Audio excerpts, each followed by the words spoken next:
தமிழக சட்டம் ஒழுங்கு டிஜிபி சங்கர் ஜிவால் மற்றும் வீட்டு வசதித்துறை டிஜிபி சைலேஷ்குமார் யாதவ் ஆகியோர் பணி ஓய்வு பெறுவதையொட்டி சென்னையில் அவர்களுக்கு பிரிவு உபச்சார விழா நடைபெற்றது.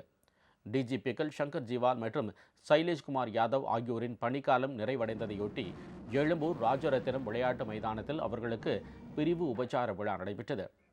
சங்கர் ஜிவால், சைலேஷ்குமார் யாதவ் ஆகியோர் திறந்த வாகனத்தில் சென்ற காவல்துறையினரின் அணிவகுப்பு மரியாதையினை ஏற்றுக்கொண்டனர். விழாவில் பேசிய சங்கர் ஜிவால், சென்னை காவல் ஆணையர் மற்றும் தமிழக காவல்துறையை வழிநடத்தும் பொறுப்பை வழங்கியமைக்காக முதலமைச்சர் மு.க.ஸ்டாலினுக்கு நன்றி தெரிவித்தார். இதற்கிடையே பணி ஓய்வு பெறும் சங்கர் ஜிவால் புதிதாக உருவாக்கப்பட்ட தீ ஆணையத்தின் தலைவராக நியமிக்கப்பட்டுள்ளார். தமிழக அரசின் இந்த நியமன உத்தரவை முதலமைச்சர் ஸ்டாலினிடம் காண்பித்து சங்கர் ஜிவால் வாழ்த்து பெற்றார். தீ ஆணையம் அமைக்கப்படும் என்று கடந்த 2022ஆம் ஆண்டு தமிழ்நாடு அரசு அறிவித்திருந்தது. அதாவது தீ தடுப்பு முறைகளில் புதுமையை புகுத்தவும், தொழில்நுட்பங்களை ஏற்படுத்தவும், வீரர்களுக்கு பயிற்சி அளிக்கவும் இந்த ஆணையம் உருவாக்க முடிவு செய்யப்பட்டது.